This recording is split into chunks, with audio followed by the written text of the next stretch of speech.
Welcome to Subramani. When you meet people, you actually don't meet people across the spectrum so much as you meet people more and more like you. They are investors or doing things like that, and then you find their story is somewhat akin to what most of us have ourselves gone through, right? So it does not really matter what they do, but when you talk to them, you realize some of these trend, which is easy to notice. One, the impact that our family surroundings, parents, friends, relatives, and the storytelling which your parents do has on your life, right? It is a huge impact. For example, if your parents have constantly told you about failures of business in your immediate family, chances are you will be scarred by these experiences of others, and you will always be constantly scared to do something on your own. So the impact that parents have on children's financial habits is huge. Of course, we have it's, as a parent, it is very scary to think the kind of impact that you have. But if you have grown up, just imagine the kind of impact that your parents have had. It's very difficult to believe, but the truth is, the parents have had a lot of impact. One thing which I notice, and I speak to most, when I speak to my friends, I realize most of us have started in a haphazard way. To say that I knew that the power of compounding will work and all is wrong, because that we may have learned much later, maybe in our 40s. It's lovely if you have learned it in your 20s because you understand what it means.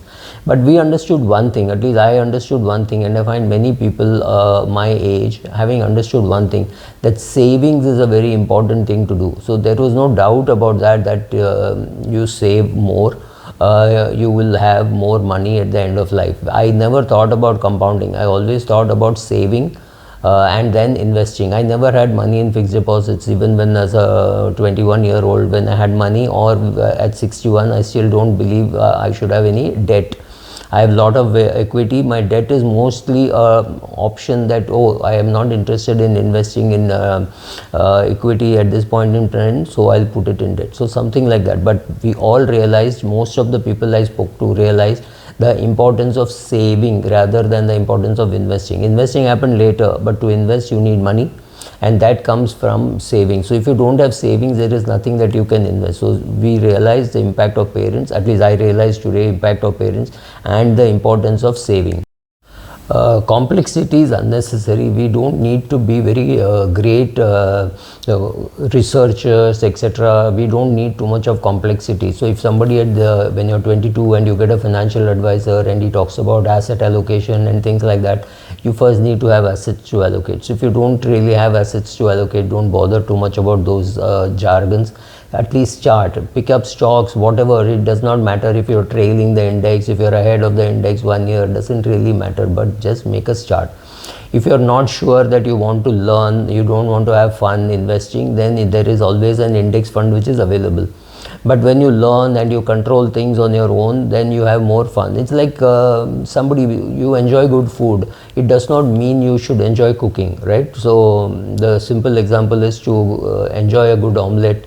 You don't need how to lay an egg. So don't bother too much about understanding the process. If you're happy investing in an index fund, by all means do. That will give you a damn good return and you will make money, right? You will create wealth in some time. So maybe it will take a little longer. But the far more important thing is to understand your wiring, how it is been impacted by your parents. And if you're scared of, say, equity markets, then you have to come out of it. If a big amount of money, whatever is big for you, 5 crores could be big for somebody, 50 crores could be big for somebody. Whatever, if it does not give you confidence, go back and check what makes you feel so nervous about money. Why are you scared about money? Go and do that research, because it's all that is going to be useful while you're making your life as an investor. You don't need to be very successful as an investor. Just go start. Later on, all the theories of asset allocation and when to withdraw, how to withdraw, from where to withdraw, all that you can learn later. But at least go make a start investing. That's important. You need not be a great investor. Just go pick up stocks. If you don't want to do it, let me repeat, then you go do indexing. Whether you're good at it, whether you're successful, you will know about it much later, because you don't even know with what to measure, with what to compare. So don't bother, don't break your head too much about reading about alpha and beta and what should happen. Because if you're an investor in a private equity fund where you get results after 7-8 years, the quarterly numbers mean nothing, because nobody is giving you the price. They're just telling you, oh, we thought they will sell so much, we are selling so much, our margins are better here, margins are not better here, right? Those are all just feedback that you're getting. You don't know standard deviation, you don't know what returns you're expecting, nothing. But 8 years later, you may make money, may not make money.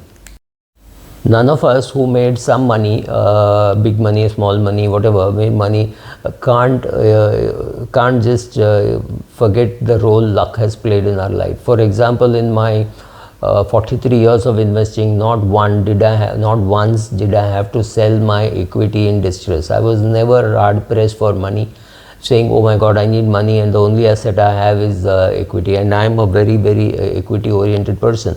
But luckily for me, God did not give me any such emergency where I needed money, and which could have come only from my equity sale. And it's my luck that in the last 43 years I've never had to sell equity to buy to meet my day-to-day expenses or things like that, or even to buy a fridge or a TV or a house or things like that. I've never ever sold any share to buy anything other than a share. So the money kept getting plowed back, the dividends started getting plowed back, so money remained in the system, therefore it grew. That is the role of luck, saying, okay, God did not ask me to sell anything in a distress, right? We also have, for most of us, money has a meaning the way we use it. So when you buy yourself an expensive car or an expensive camera or an expensive watch, it is not just the car that you're buying, right? You're not buying a Benz or a Land Rover. It's not just a car, it is a meaning imputed to the car. It is a meaning imputed to your Cartier watch costing 6 lakhs, right, or 12 lakhs. It's something like a camera. You're not buying to show off, but a watch, I'm sure it is more a show off asset rather than a accurate timekeeping kind of an asset that your phone does. My phone does the job as good. So do I need a Garmin watch or do I need a Cartier watch? Answer is no. But money spent like that has a meaning, right? There's a meaning because of which we are spending that. So these are all learnings that you do. You realize that some people, at least I realize that some people with a lot of money are not very secure. I find a lot of people who with a lot of money who can't spend on themselves, but they very happily give it away to their wife, to their children, to their grandchildren, funding grandchildren's education. I'm seeing all that happening. So, but I am convinced that money success can be seen only in retrospect, and only after a person dies, leaving some money, you say he's lived a good life. Otherwise, the question is, you're still tense whether this money is going to last you enough for your life. Thank you.